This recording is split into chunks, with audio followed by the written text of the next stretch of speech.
তানভীর বারী হামিম, BNP chairperson Tarique Rahman. কয়েকদিন আগে আমরা বলতাম বিএনপির ভারপ্রাপ্ত চেয়ারম্যান। উনি চেয়ারপারসন হয়েছেন।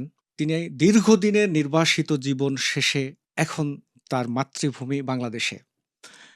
আপনাদের ছাত্রদলের অনেক নেতাকেই সামাজিক মাধ্যমে দেখছি আ অভিনন্দন জানিয়ে বা উনার সাথে সাক্ষাৎ করে পোস্ট দিচ্ছেন। তো এখন আ আ চেয়ারপারসন দেশে কেমন আছেন? দেখা সাক্ষাৎ হয়েছে? কথা হয়েছে? না আসলে আমার সাথে এখনো দেখা হয়নি। এমনকি ব্যক্তিগতভাবে নিজ চোখেও দেখা সম্ভব হয়নি। কারণ আমি দীর্ঘদিন একটা পায়ে ফ্র্যাকচারের কারণে আমি বেড রেস্টে ছিলাম। তো এই ১-২ দিন হয়েছে আমি বাইরে বেরোচ্ছি। তো ইনশাআল্লাহ আশা করি দেখা হবে। দর্শক, আপনাদের স্বাগত নিউজ 24 আমাদের ডিজিটাল স্টুডিওতে। আপনারা দেখছেন রহমানির সাথে অনুষ্ঠান। আমি সঙ্গে আছি কায়সার রহমানি।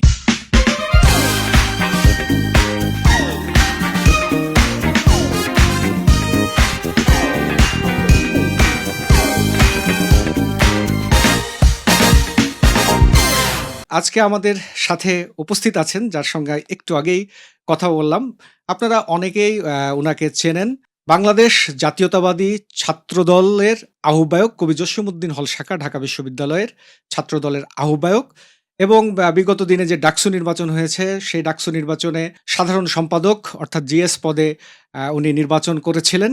শেখ তানভীর বারী হামিম আমাদের মাঝে উপস্থিত আছেন। আমরা তার সঙ্গে কথা বলব। স্বাগত আমাদের অনুষ্ঠানে। ধন্যবাদ।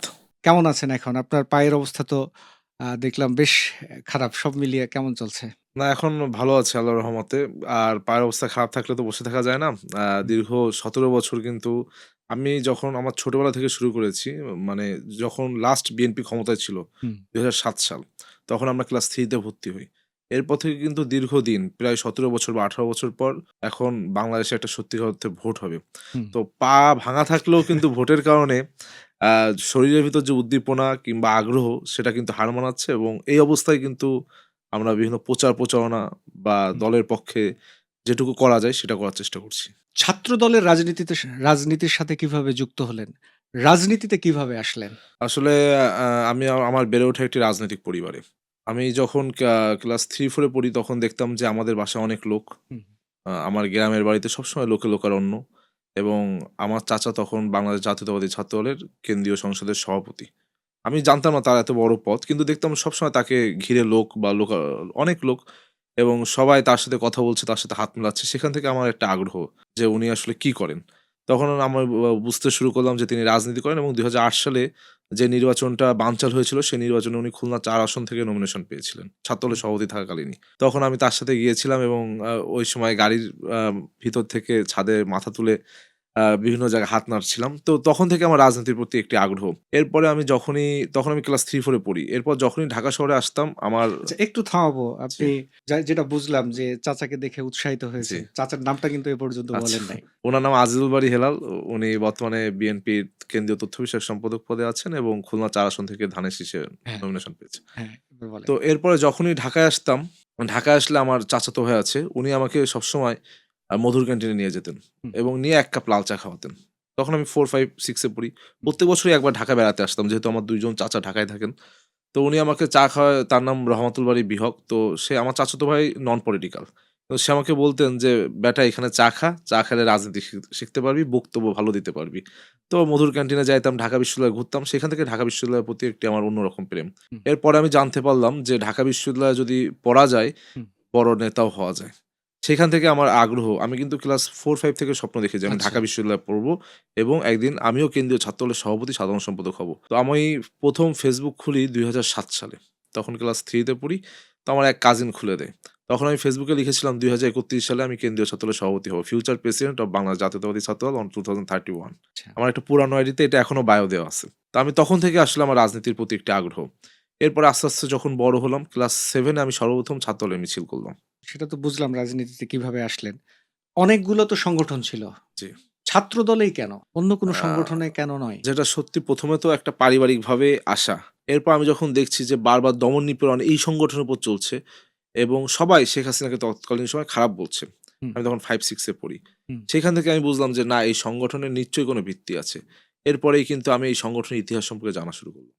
এই সংগঠনের সম্পর্কে যখন ইতিহাস সম্পর্কে জানলাম কিভাবে প্রতিষ্ঠা হয়েছিল, এই ছাত্রদল কোন প্রয়োজনে জিয়াউর রহমান সৃষ্টি করেছিলেন। হুম। সেখান থেকে কিন্তু আমার ছাত্রদলের প্রতি একটি আলাদা প্রেম। এবং সেখান থেকে আমার মনে হলো যে না আমার ছাত্রদলই করা উচিত। এবং আমি ছাত্রদল করতে যেয়ে যখন দেখলাম যে বিভিন্ন নেতাকর্মী গুম খুন হচ্ছে ১৩, ১৪, ১৫ হুম, সাল এবং বিভিন্ন মিছিল মিটিং এ গুলি হচ্ছে। আমরা কিন্তু এইগুলো পত্রিকায় দেখতাম। হুম, হুম। স্কুল লাইফে আমার একটা হবি ছিল সকালবেলা ১ম আলো বা অন্য কোনো পত্রিকাটা ১ম পেজটা খুলে দেখা। তৎকালীন সময়ে যে পত্রিকাগুলো ছিল। তো আমি পড়তাম, পড়ে আমার মনে হলো যে না এই সংগঠন এত দপন নিপীড়ন হচ্ছে নিশ্চয়ই এটা দেশের পক্ষে কথা বলে। এইখান থেকে আমার স্কুল লাইফ থেকে আসলে জড়িয়ে পড়া। আচ্ছা, আপনি নিজেও ছাত্র সংসদ নির্বাচন করেছেন ঢাকা বিশ্ববিদ্যালয়ের। কিছুদিন আগেই জগন্নাথ বিশ্ববিদ্যালয়ের ছাত্র সংসদ নির্বাচন হলো। এর আগে রাকসু, চট্টগ্রাম বিশ্ববিদ্যালয়। প্রত্যেকটা বিশ্ববিদ্যালয়ে ছাত্রদল আশানুরূপ ফল করতে পারে নাই। ছাত্রদলের জনপ্রিয়তা কি কমছে বা আপনারা কি সাধারণ ছাত্রদের সাথে যেতে পারছেন না? কিভাবে ব্যাখ্যা করবেন বিষয়টা? আসলে এটাকে আমি ২ ভাবে দেখছি। একটা হচ্ছে আপনি যদি বলেন ৫ই আগস্টের পূর্বে এই জগন্নাথ বিশ্ববিদ্যালয় বলেন কিংবা ঢাকা বিশ্ববিদ্যালয় কোনো বিশ্ববিদ্যালয় হলগুলোতে আমাদের অবস্থান ছিল না। একদম 0 অবস্থান ছিল।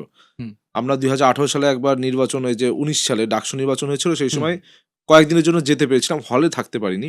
হুম, এইবার কিন্তু আমরা ৫ই আগস্টের পরবর্তীতে হলে উঠি। এই হলে ওঠার ক্ষেত্রে আমি আমার ব্যক্তিগত যেই ইসের ভিতর দিয়ে গেছি সেটা আপনাকে বলি। আমি যখন ৫ই আগস্টের পরে ৭ই আগস্ট হলে উঠতে গেলাম, আমাকে কয়েকজন ছাত্র হলের বলল, "আপনি উঠতে পারবেন না।" আমি বললাম, "কেন? আমি তো রানিং ছাত্র। আমার ছাত্র তো সবই আছে। আমি কেন উঠতে পারব না?" বলল, "ভাই আপনি এতদিন হলে ছিলেন না। আপনাকে নিয়মতান্ত্রিকভাবে উঠতে হবে।" হুম, তখন আমি ভেবেছিলাম যেহেতু নতুন বাংলাদেশের স্বপ্ন দেখছি, নিশ্চয়ই এরা যেহেতু বলেছে এদের যে মতামত এদেরকে আমার সম্মান দেখানো উচিত। পরবর্তীতে আমি অ্যাপ্লিকেশন করে ভাইবা দিতে, দিতে আমার কিন্তু ৬ মাস চলে গিয়েছে। কিন্তু ওই ছেলে কারা? ওই ছেলেরা কিন্তু পূর্বেও হলে ছিল, তখনও হলে তারা অবস্থান করেছে। হুম, তারা বলছে তারা ওই ১ মাস জুলাই আগস্ট গণঅভ্যুত্থানের পক্ষের শক্তি ছিল। আমরাও পক্ষের শক্তি ছিলাম কিন্তু আমরা হলে থাকতে পারিনি। তারা বলছে এতদিন আমরা হলে কষ্ট করে থেকেছি। এজন্য এখন আমরা যেভাবে বলব সেভাবে চলবে। হল প্রশাসন যেহেতু টালমাটাল অবস্থায় ছিল যে নীল দলের শিক্ষকরা কেবল ক্যাম্পাস থেকে চলে যাচ্ছে। হুম, কোনো প্রশাসন নেই। নতুন ভিসি আসলেন আ যার পূর্ব অভিজ্ঞতা নেই। তারা এসে করলেন কি একটি বিভিন্ন হলে প্রতিনিধি টিম করলেন। হুম, হল প্রতিনিধি টিম এবং সেই টিমে এই ছাত্ররা নেতৃত্ব দিল যারা এতদিন হলে ছিল। তারাই কিন্তু নেতৃত্বে আসলেন এবং তারা নিয়ম করলেন, বিভিন্ন ধরনের নিয়ম করলেন যে হলে রাজনীতি করা যাবে না, রাজনীতি মুক্ত থাকতে হবে। কোনো ছাত্র হলে রাজনীতিতে যুক্ত থাকলে তাকে হলে রাখা যাবে না। বিভিন্ন ধরনের হুম, তারা কিন্তু কালা-কানুন তৈরির চেষ্টা করলেন। এইভাবে ৬ মাস কিন্তু আমার ব্যক্তিগত আমি একটা হলের প্রেসিডেন্ট বা আহ্বায়ক যেটাই বলেন, রানিং ছাত্র মাস্টার্সের আমার কিন্তু উঠতে ৬ মাস লেগেছে। হুম, অর্থাৎ আমি সময় পেয়েছি ৭-৮ মাস ৭ হুম, মাস নির্বাচনের আগে। তো এই ৭ মাসে আপনি একজন ছাত্র যদি হতেন ৭ মাসে আপনার সাথে আমার যে সম্পর্ক হবে, আপনি গত ৫ বছর আমরা একসাথে ছিলাম নিশ্চয়ই তার সম্পর্কটা ভিন্ন। তো এইখানে ছাত্ররা একটা জিনিস বিবেচনা করেছে ৫ই আগস্টের পরে আমরা বারংবার বলেছি ছাত্রলীগের বিচার চাই। ছাত্রলীগের বিচারের জন্য বাংলাদেশ জাতীয়তাবাদী ছাত্রদল ঢাকা বিশ্ববিদ্যালয় মার্চ ফর জাস্টিস করেছে। হুম, এই ক্ষেত্রে দেখেন আমাদের ঢাকা বিশ্ববিদ্যালয়ের যে শিক্ষার্থীরা রয়েছে হলে, সবাই কিন্তু রাজনীতি করতে এই বিশ্ববিদ্যালয়ে আসে না। হুম, বেশিরভাগ ছাত্রের আগমন যে তারা এখান থেকে গ্র্যাজুয়েশন করে একটা ভালো সার্টিফিকেট নিয়ে ভালো চাকরি হুম, এবং তাদের বাবা-মা নিয়ে ভালো থাকবে। এটাই কিন্তু তাদের স্বপ্ন। এবং বেশিরভাগই কিন্তু মফস্বল বা গ্রামের নিম্নবিত্ত পরিবারের সন্তান আমরা যারা আছি তারাই কিন্তু এখানে আসি। হুম, এসে তাদের কিন্তু থাকার কোনো জায়গা থাকে না। কিন্তু পূর্বে ৫ বছর যারা এখন রানিং ছাত্র, তাদের কিন্তু এখানে এসেই ১ম এ ছাত্রলীগের নামে স্লোগান দিতে হয়েছে। জোরপূর্বক কর্মসূচিতে গেলেই তবেই সিট পেয়েছে। হুম, তারা একটা সিটের জন্য ছাত্রলীগ করেছে। এটা কিন্তু মিথ্যা নয়, এটাই বাস্তবতা। কিন্তু সে সময় বিভিন্ন ছবি তাদের আছে। যারা নন পলিটিক্যাল তারা ভাবতে শুরু করলো যে ছাত্রদল যদি এখন আমরা জিতাই, সেক্ষেত্রে ছাত্রদল আমাদের সাথে কিরকম বিহেভিয়ার করবে? তারা তো অলরেডি বলছে ছাত্রলীগের বিচার চাই। এর ভিতর তারা আমাদেরকে ফেলবে কিনা? তখন তারা আরো একটি চিন্তা করল যে আমরা যারা জোরপূর্বক যেতাম, আমাদের আরো অনেক বন্ধু আছে যারা যেত। তারা এখন বলছে তারা ছাত্র শিবির করে। অন্য একটি ছাত্র সংগঠন করে। হুম, সুতরাং আমরা যারা এতদিন হলে ছিলাম, তারাও প্রোগ্রামে গিয়েছে, আমরাও প্রোগ্রামে হুম, গিয়েছি। সুতরাং আমরা যদি তাদেরকে জিতাই, তাদের কাছে আমরা সেফ। কারণ হুম, তাদের সম্পর্কে আমরা জানি, আমাদের সম্পর্কে তারা জানে। কিন্তু ছাত্রদল এতদিন হলে থাকতে পারেনি। তারা আমাদের সম্পর্কে জানে না। সুতরাং তারা আমাদের জন্য সেফ না। এই ধরনের একটা সাইকোলজিক্যাল আন্ডারস্ট্যান্ডিং কিন্তু ছাত্রদের ভিতর ছিল। এবং সেইখান থেকে আমার মনে হচ্ছে ছাত্ররা আ আমাদেরকে বেছে নেয়নি। বা বিভিন্ন চিন্তাভাবনা এই ধরনের সাইকোলজিক্যাল পয়েন্ট থেকে তারা আমাদেরকে একটু দূরে রেখেছে। কিন্তু আমার বিশ্বাস যে তারা আমাদের উপর হয়তোবা তখন আস্থা রাখেনি। কিন্তু তারা প্রমাণ পাচ্ছে। যে আমরা আসলে কিরকম বিহেভ করতাম কিংবা আমাদের চাওয়া পাওয়া কি ছিল। তারা যে আমরা যে অজনপ্রিয় বিষয়টি এরকম নয়। তাদেরও আমাদের প্রতি আস্থা আছে, ভালোবাসা আছে। কিন্তু ব্যক্তিগত সেফটির জায়গা হুম। চিন্তা করে যে আমাদের তো ছবি আছে। এই ছবিটার জন্য যদি আমাদের সাথে কোনো খারাপ বিহেভ হয়। ডাকসু পরবর্তী ক্যাম্পাসে আপনার অবদান কি? মানে কি শিখলেন? আর কি সেটা কার্যকরণ করছেন? না, আমরা ডাকসু থেকে আসলে দেখুন, আমরা ডাকসুর পূর্বে ক্যাম্পাসে বিভিন্ন ধরনের পরিবেশ পরিস্থিতি তৈরি করে ক্যাম্পাসকে রাজনীতি মুক্ত বা রাজনীতিবিহীন রাখার একটা অপচেষ্টা চালানো হয়েছিল। কিন্তু আমরা তখন এবং আমাদেরকে বিভিন্নভাবে ভিলেন তৈরি করে, আপনার বিভিন্ন পলিটিক্যাল ন্যারেটিভ দাঁড় করিয়ে যে সারা বাংলাদেশে চাঁদাবাজি করছে ছাত্রদল। বিভিন্ন ধরনের আ যত ধরনের ন্যারেটিভ দাঁড় করানো যায় আমাদের বিপক্ষে, সেগুলো দাঁড় করে আমাদের ছাত্রদের মুখোমুখি দাঁড় করিয়ে দিয়েছিল। কিন্তু আমরা যখন এই ডাকসু নির্বাচনে শুরুতে ছাত্রদের কাছে যেতে শুরু করলাম, ওয়ান টু ওয়ান কথা বললাম। আপনি আপনার সাথে আমার একদিনের পরিচয় হলেও আমি যদি এখন আপনার সাথে কথা বলি, আপনি কিন্তু বুঝবেন যে না, এই মানুষটার সাইকোলজি কেমন হুম, বা তিনি কেমন ট্রিট করে। তো আমরা যখন ছাত্রদের কাছে গেলাম, তারা কিন্তু খুব ভালোভাবে আমাদেরকে গ্রহণ করলেন।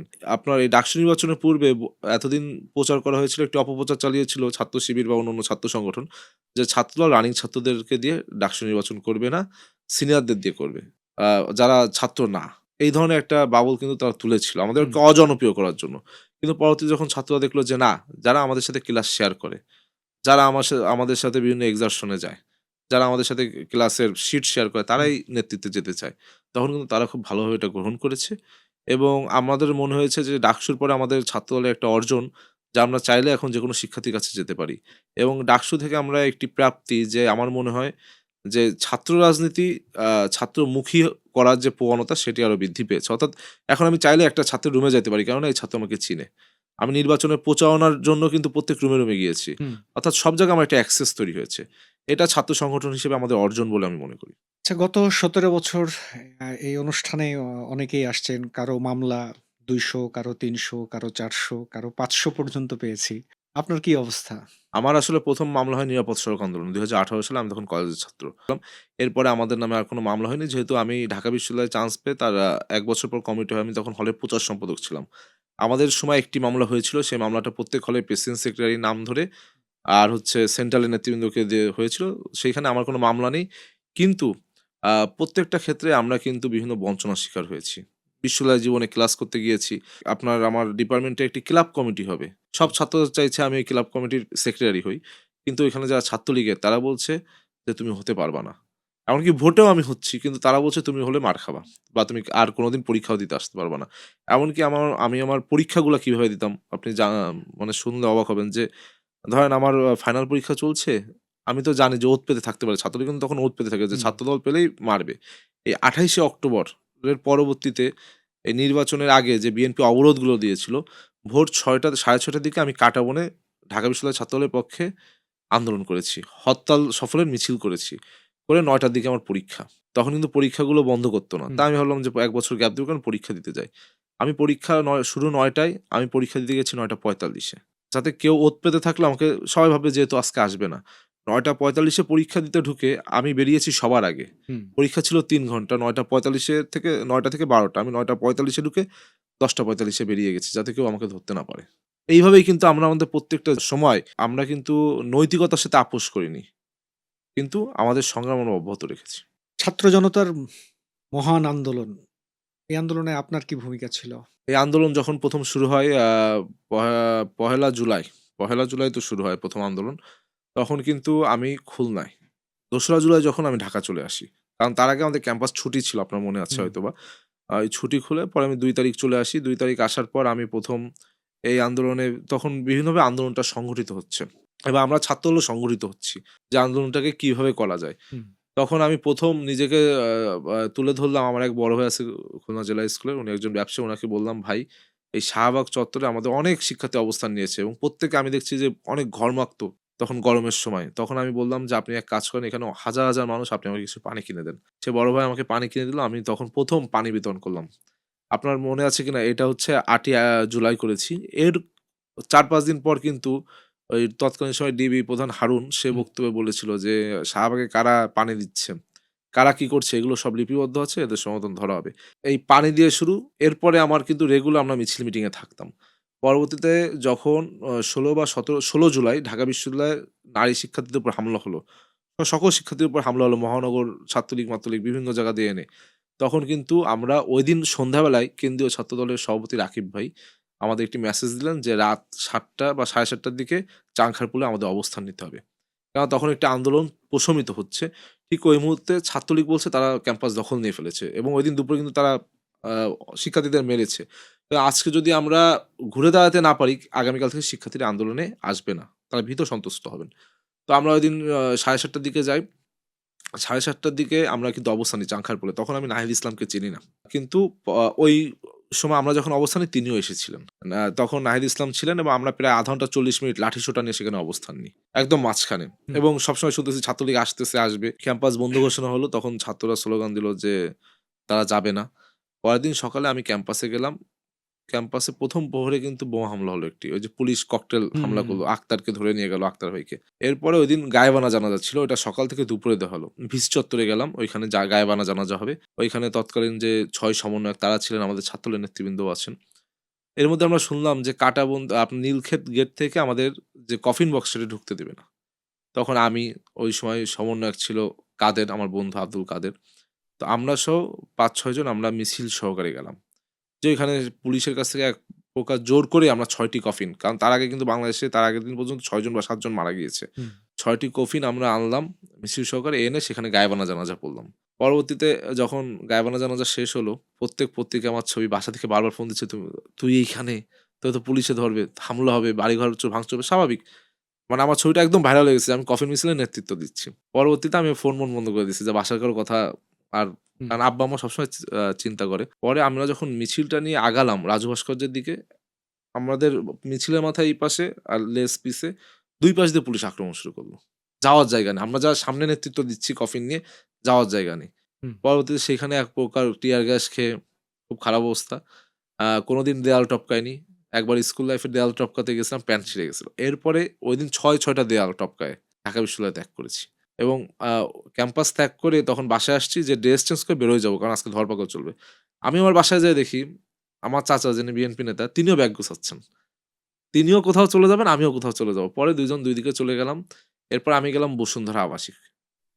আমি তখন ভেবেছি হয়তোবা এই আন্দোলন স্তিমিত হয়ে যাচ্ছে আস্তে, আস্তে। পরের দিন একটি কর্মসূচি ছিল।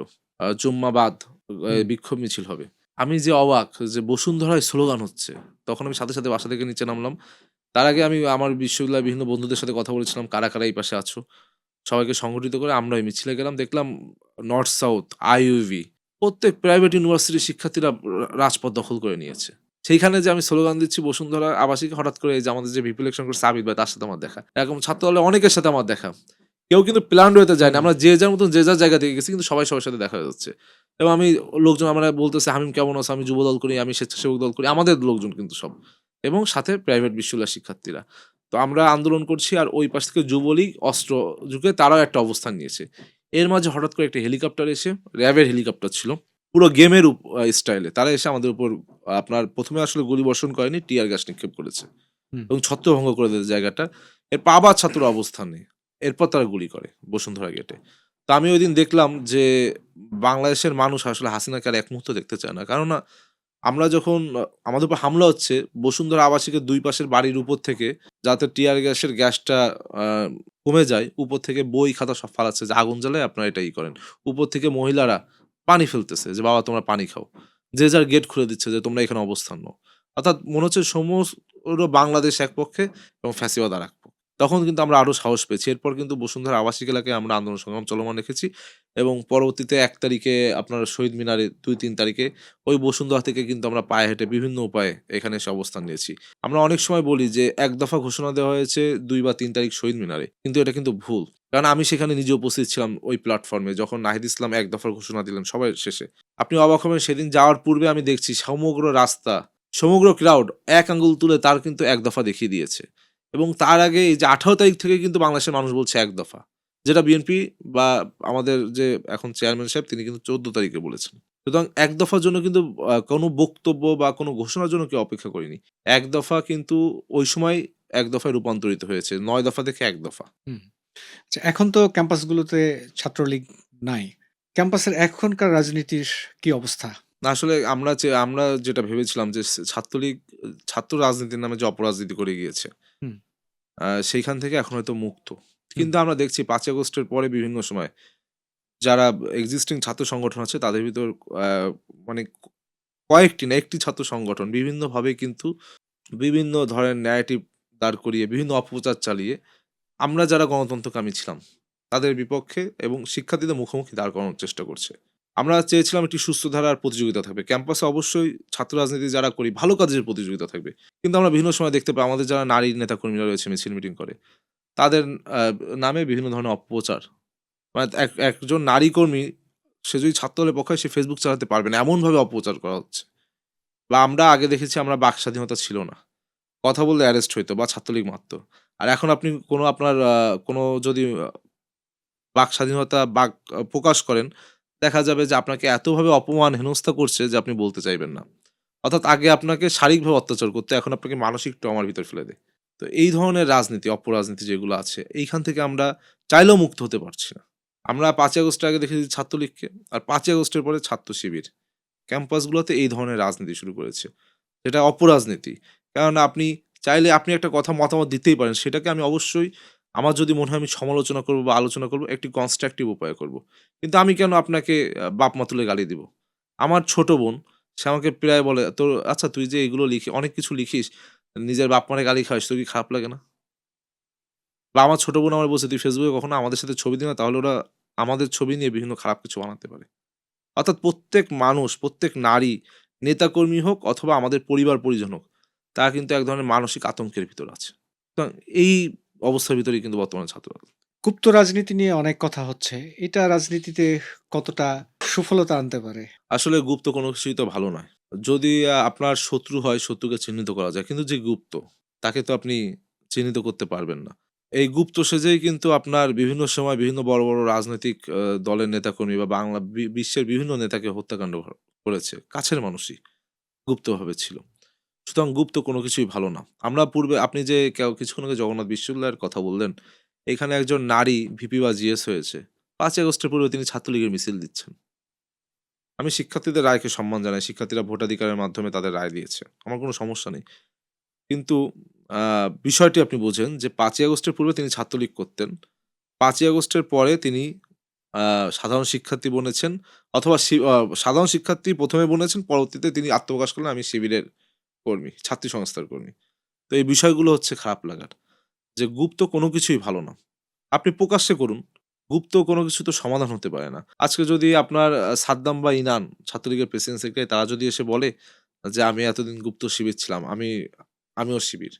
তখন আপনি কি করবেন? সাদ্দাম ইনান যদি আজকে ক্ষমা চায়, এসে বলে বা বাইরের দেশ থেকে বলল যে, "আমি পূর্বে যা করেছি আমি পদত্যাগ করলাম ছাত্রলীগ থেকে। এখন থেকে আমি গণতন্ত্রের পক্ষে।" আপনি কি তাকে মাফ করবেন? এই প্রশ্ন আমি ছাত্র শিবিরের কাছে রাখতে চাই যে, আপনি তাদের মাফ করবেন কিনা? আপনাদের যারা নেতাকর্মী, যাদের পদ-পদবি ছাত্রলীগে ছিল, আপনি এখন বলছেন যে তারা পদত্যাগ করেছে, তারা গণতন্ত্রের পক্ষে সত্যি তারা জুলাই আগস্ট গণঅভ্যুত্থানে আমাদের বাংলাদেশীদের পক্ষে ছিল। আজকে যদি সাদ্দাম ইনান পদত্যাগ করে এসে বলে যে, "আমি তো এতদিন ভুল করেছি, আমি এখন ছাত্রলীগ নিয়ে পদত্যাগ করেছি, আমি গণতন্ত্রের পক্ষে শক্তি।" আপনি তো তাকে মাফ করবেন না। তাহলে আপনারা কিভাবে আশা করেন? এরপরেও তারা রাজনীতি করছে সমস্যা নেই। কিন্তু এই রাজনীতিটা আপনি প্রকাশ্যে করুন। ঢাকা বিশ্ববিদ্যালয়ে আপনার ছাত্র শিবিরের কমিটি ২ দিন আগে হয়েছে ৩ সদস্যের দিয়েছে, তার আগে ৭ সদস্যের ছিল। অথচ তাদের মিছিলে দেখা যায় তারা ৫০-৬০ জন থাকে। অর্থাৎ তারা একটি নামে কমিটি দেয়। তাদের বেশিরভাগ কার্যক্রম চলে কিন্তু অপ্রকাশ্যে। এই ঢাকা বিশ্ববিদ্যালয়কেও তারা বিভিন্নভাবে অপমান হেনস্থা করেছে। তা নামে বেনামে যে কর্মকান্ডগুলো, এইগুলা বন্ধ করতে হবে। ভালো কাজ চলুক কিন্তু সেটা নিজস্ব ব্যানারে হোক। এটাই তো আমাদের চাওয়া। ছাত্র সংশ্লিষ্ট কি কাজে এখন নিজেকে নিয়োজিত করেছেন? আমি আসলে ৫ই আগস্টের পরে যখন ক্যাম্পাসে গেলাম, হলে উঠলাম ৫-৬ মাস পর তখন আমার ভিতর অনুভব হলো আমি একদম অসুস্থ বোধ করছি। আমার হলে কোনো ফার্মেসি নেই। বিশ্ববিদ্যালয় ক্যাম্পাসের ভিতরে কোনো ফার্মেসি নেই। তখন আমি দেখলাম যে আমি এত অসুস্থ আমি ওষুধ আনবো কিভাবে? তখন আমার মাথায় আসলো যে আমি একটা অনলাইন বা এই মেডিকেল সেবা দিতে পারি। আমি তখন কমল মেডিয়েট নামে একটি ভলান্টিয়ারিং অর্গানাইজেশন খুললাম। যেহেতু আমরা ছাত্রদল করি, আমাদের অনেক নেতাকর্মী রয়েছে। তাদেরকে নিয়ে আমি খুললাম। এই সংগঠনটির মাধ্যমে আমরা কোনো আ হলের শিক্ষার্থী, আবাসিক শিক্ষার্থী তারা যদি অসুস্থ বোধ করে, তাদের উইথআউট ডেলিভারি চার্জ আমরা ওষুধটা তাদের রুমে পৌঁছে দেবো। ছেলেদের ক্ষেত্রে একদম তাদের রুমে এবং মেয়েদের ক্ষেত্রে হল গেটে। এবং একই সাথে আমি দেখলাম ঢাকা বিশ্ববিদ্যালয়ের যে মেডিকেল সেন্টারটি রয়েছে, এটা অত্যন্ত খারাপ অবস্থা। হুম। এটা নিয়ে আমরা অনেক সময় স্মারকলিপিও দিয়েছি। কিন্তু তখন আমি করলাম যেহেতু আমরা জাতীয়তাবাদী আদর্শে বিশ্বাসী, আমাদের এই আদর্শে বিশ্বাসী অনেক চিকিৎসকগণ রয়েছে। তাদের সাথে আমি যোগাযোগ করলাম। যে ভাই আমার বিশ্ববিদ্যালয়ের শিক্ষার্থীরা এখানে বেশিরভাগই আমরা গ্রাম থেকে আসি। ঢাকা শহরে একটা ভালো ডাক্তার দেখাতে গেলে ১৫০০ থেকে ৳২,০০০ খরচ। তো আপনারা তো প্রতিষ্ঠিত ডাক্তার, আপনারা একটু টেলিমেডিসিন সেবা দিবেন কিনা? তো তখন তারা এগিয়ে আসে। আমি কিন্তু আমার এই কমল মেডিয়েট এর ব্যানারে এই পর্যন্ত আমার প্রায় মানে ডকুমেন্টেড ১৪,৫০০ মতন শিক্ষার্থী সেবা পেয়েছে। এবং বেশিরভাগই আপনার হচ্ছে টেলিমেডিসিন। অর্থাৎ তারা যদি কোনো অসুস্থ বোধ করে বা আমাকে কোনো সমস্যার কথা লিখলো, আমি তখন ওই ডক্টর অ্যাপয়েন্টমেন্ট নিয়ে তাদের অনলাইনে অডিও কল বা ভিডিও কলে তাদের চিকিৎসা ফ্রি ব্যবস্থা করেছি। এছাড়াও আমি ক্যাম্পাসে বিভিন্ন সময় ফ্রি মেডিকেল ক্যাম্প করেছি। এইটাও আমি প্রেরণিত হয়েছি বিএনপি যে ৩১ দফা দিয়েছে। ওইখানে ২৬ নম্বর দফা আছে সার্বজনীন চিকিৎসা এবং সবার জন্য স্বাস্থ্য। ওইখান থেকে আমি দেখলাম যে এটা একটা পাইলটিং আমি করি। আমরা তো আর গভর্নমেন্ট না। কিন্তু আমি আমার ব্যক্তিগত জায়গা থেকে একটা পাইলটিং করি সম্ভব কিনা। তো আমি চেয়েছি আমার ঢাকা বিশ্ববিদ্যালয়ের সবার জন্য যেন চিকিৎসা ব্যবস্থা, সার্বজনীন চিকিৎসা ব্যবস্থা যেন আমি চালু করতে পারি। সেখান থেকেই এই কমন মেডিকেলের পদযাত্রা শুরু। সেইখান থেকে আমি চেষ্টা করেছি শিক্ষার্থীরা যেন মানসিক এবং শারীরিকভাবে ভালো থাকে এজন্য ক্রীড়া প্রতিযোগিতা করার। একই সাথে আপনি জানেন যে ৫ ই আগস্টের পূর্বে কুরআন তিলাওয়াত প্রতিযোগিতাকে কেন্দ্র করে ঢাকা বিশ্ববিদ্যালয় কিন্তু একটা বটগাছকেও শোকজ করেছিল তৎকালীন ডিন। যে বটগাছের নিচে কুরআন তেলাওয়াত হবে, বটগাছকে শোকজ করেছে। খুব হাস্যকর ব্যাপার। কিন্তু এটা হয়েছে। ৫ ই আগস্টের পর আমি ১ম ঢাকা বিশ্ববিদ্যালয়ে একটি কুরআন তিলাওয়াত প্রতিযোগিতা রোজার মাসে করলাম। অসংখ্য শিক্ষার্থী অংশগ্রহণ করল। তো এই ধরনের বিভিন্ন কার্যক্রম এরপর বর্তমান বিশ্ব যেহেতু এআই এবং রোবোটিক্স এর উপর এইটা নিয়েও শিক্ষার্থীদের জন্য আমি সেমিনার করেছি যাতে আমাদের শিক্ষার্থীরা এগুলো অ্যাওয়ার হয়। আপনি দেখবেন যে গত কয়েকদিন আগে বিভিন্ন এআই ভিডিও হুম, তারেক রহমানের পরিবারকে নিয়ে ছড়ানো হচ্ছে। হুম, এই বিষয়ে যদি আমরা অ্যাওয়ার না হই তাহলে কিন্তু আমরা ভেবে নেব এটা সত্যি। এইজন্য আমি অ্যাওয়ারনেস এর জন্য এই প্রোগ্রামগুলো করলাম। রিসেন্ট আমি একটি প্রোগ্রাম হাতে নিয়েছি শিক্ষার্থীদের জন্য। সেটি হলো কোনো শিক্ষার্থী যদি আমাকে ক্যাম্পাসের যারা শিক্ষার্থী তারা যদি আমাকে ১০ টি প্লাস্টিকের বোতল দেয় হুম, পরিত্যক্ত, সেক্ষেত্রে আমি তাদেরকে একটা করে বৃক্ষের চারা গাছ দিব। অর্থাৎ এইখান থেকে আমি ২ টা জিনিস, একটা হচ্ছে ক্যাম্পাসের ওয়েস্ট ম্যানেজমেন্ট আমি করতেছি। হুম, যে ওয়েস্ট যেখানে সেখানে সহজে ফেলবে না এবং একই সাথে আমি সবুজায়নটা বৃদ্ধি। অর্থাৎ কার্বন যেন নিঃসরণের পরিমাণ আমি কমাতে পারি। হুম, হুম। এই এক ধরনের কাজ করছি। এটা কিন্তু ঢাকা বিশ্ববিদ্যালয়ের একজন শিক্ষার্থী ছাত্র সংসদগুলো কেমন কাজ করছে এখন বিভিন্ন আ বিশ্ববিদ্যালয়ে? আ নির্বাচিত ছাত্র আ সংসদ যেটা? আসলে ছাত্র সংসদগুলো আমার মনে হয়েছিল যে ভালো আমরা যেভাবে কাজ করতে চাই যে শিক্ষার্থীদের যে সমস্যাগুলো এই চিহ্নিত সমস্যাগুলো সমাধানে তারা কাজ করবে। তারা কিছুটা করছে কিন্তু তার বেশি তারা একটি রাজনৈতিক দল অর্থাৎ বাংলাদেশ জামায়াতে ইসলামীর বিভিন্ন এজেন্ডা বাস্তবায়নে কাজ করছে। আপনি দেখেছেন ঢাকা বিশ্ববিদ্যালয়ের আ ডাকসুর যারা প্রতিনিধি, তাদেরকে আমরা ভিপিজিএস বলছি। তারা নির্বাচন আগে বলছিল তারা কোনো দলীয় লেজুর ভিত্তিক রাজনীতি করবে না অথবা কোনো দলের স্বার্থকে তারা প্রাধান্য দেবে না। কিন্তু আমরা দেখছি তারা বিভিন্ন জায়গায় যায় দাঁড়িপাল্লার ভোট চেয়েছে। অথচ আমরা কিন্তু আগেও বলেছি যে ভাই আমরা বিএনপি করি, আমরা ছাত্রদল করি, আমরা বিএনপির পক্ষের শক্তি। কিন্তু বিএনপি যদি কখনো কোনো অন্যায় করে শিক্ষার্থীদের বিপক্ষে যে, তখন আমরা শিক্ষার্থীদের পক্ষ নিয়ে আমাদের দলীয় যারা নেতৃবৃন্দ আছে তাদের সাথে কথা বলব, নেগোশিয়েট করব। যে আপনারা আমাদের ছাত্রদের পক্ষে থাকেন। এটা ছাত্রদের স্বার্থ। কিন্তু যারা বলেছিল যে আমরা কোনো দল করি না, আমরা শিবির করি কিন্তু জামাত করি না, তারা আজকে কিন্তু দাঁড়িপাল্লার জন্য ভোট চাচ্ছে। অর্থাৎ তাদের যে দুমুখ আচরণ এটা কিন্তু প্রমাণ হচ্ছে। আবার একই সাথে আমরা বিভিন্ন সময় দেখছি দেশ বিরোধী বিভিন্ন চক্রান্তের পক্ষে যে তারা বিভিন্ন প্রেস রিলিজ দিচ্ছে। রাজশাহী বিশ্ববিদ্যালয়ের একটা মজার কাহিনী, রাজশাহী বিশ্ববিদ্যালয়ের এজিএস ছাত্রদল মনোনীত। ভিপি আর জিএস করেছে কি তাকে কোনো কিছুতে নেয় না। এবং তাদের ফুল বডিতে কোনো সিদ্ধান্ত নেয় না। নিজেদের মতামতের ভিত্তিতে তারা বিভিন্ন প্রেস রিলিজ দেয়। নির্বাচনের বিপক্ষে, নির্বাচন প্রলম্বিত করার জন্য বিভিন্ন ধরনের। তখন এজিএস এর সাথে আমি কথা বললাম, ওর নাম তৌফিক। যে তৌফিক কি কাহিনী যে তোমাদের ভিপি জিএস নির্বাচনের বিপক্ষে বলছে, গণতন্ত্রের বিপক্ষে যাচ্ছে। বলে ভাই কারো সাথে যোগাযোগ করে না, কিছু বলে না, নিজের মতন প্রেস রিলিজ দেয়। তখন ওই তৌফিক কি হলো ও আলাদা ওর মতন প্রেস রিলিজ দিল। অর্থাৎ এই ডাকসু হওয়া উচিত ছিল শিক্ষার্থীদের প্রাধান্য দিয়ে, শিক্ষার্থীদের স্বার্থকে প্রাধান্য দিয়ে। সেই ডাকসু কিন্তু এখন একটি দলীয় লেজুর ভিত্তিতে রূপান্তরিত হয়েছে। এইজন্য আমার মনে হচ্ছে যে ডাকসু কিছু কাজ তারা ভালো করছে, কয়েকটি কাজ। কিন্তু প্রধান যেহেতু চিহ্নিত সমস্যাগুলো ছিল, সেই সমস্যার সমাধানে কিন্তু কোনো কাজ আমরা দেখছি না। আচ্ছা, আমার শেষ প্রশ্ন, আগামীতে নিজেকে কোথায় দাঁড় করাতে চান? আমার ইচ্ছা যে আমি আ ঢাকা বিশ্ববিদ্যালয়ে যেহেতু পড়ি, এই বিশ্ববিদ্যালয়ে সারা বাংলাদেশের মানুষের জনগণের ট্যাক্সের টাকা আমি পড়েছি। সুতরাং এদেশের মানুষের প্রতি আমার একটা দায়বদ্ধতা আছে। সেখান থেকে আমি চাই যে ছাত্র রাজনীতি করি। আগামী দিনে আমি জাতীয় রাজনীতি করার মাধ্যমে বাংলাদেশের মানুষের সেবা করতে চাই এবং এই দেশের মানুষের সেবায় যেন আমার সারাটা জীবন কাটাতে পারি। এবং বিশেষ করে রিসেন্ট আপনার যখন ওসমান হাদি মারা গেল, আমি দেখলাম যে একজন তরুণ ১-১.৫ বছর তাকে সবাই চিনতে শুরু করেছে বা জানে। সেই মানুষটির জানাজায় লাখ, লাখ মানুষ হলো। এটা কিন্তু আমার বিবেককে নাড়া দিয়েছে যে একটা ছাত্র, সেও কিন্তু আমাদের ইমিডিয়েট সিনিয়র বা ২ বছরের সিনিয়র। যে তার জানাজায় লাখ, লাখ মানুষ, কিন্তু ছাত্রলীগের একজন মারা গেলে তো আজকে তার জানাজা ঠিকঠাক হইতো কিনা সন্দেহ। লোক তো হওয়া দূরের কথা। লোকও আসতো না। অর্থাৎ আমার মনে হয়েছে যে সে রাজনীতি করত। আমার ঐদিনের থেকে চিন্তাভাবনারও পরিবর্তন হয়েছে। যে আমি এখন মনে করি যে আমি রাজনীতি করব মানুষের কল্যাণে এবং আমার জানাজাটা যেন দীর্ঘ লাইনে জানাজা হয় এইজন্য। আমিও আপনাকে অনেক ধন্যবাদ। আমাদের সময় দিয়েছেন। ধন্যবাদ রনি ভাই আপনাকেও। দর্শক, আমরা কথা বলছিলাম ঢাকা বিশ্ববিদ্যালয় কবি জসিমউদ্দিন হল শাখা ছাত্রদলের আহ্বায়ক শেখ তানভীর বারী হামিমের সঙ্গে। আপনারা দেখছেন রহমানের সাথে অনুষ্ঠান। দর্শক, আগামীতে আপনারা আমাদের সঙ্গেই থাকবেন। আবার দেখা হবে। ভালো থাকবেন।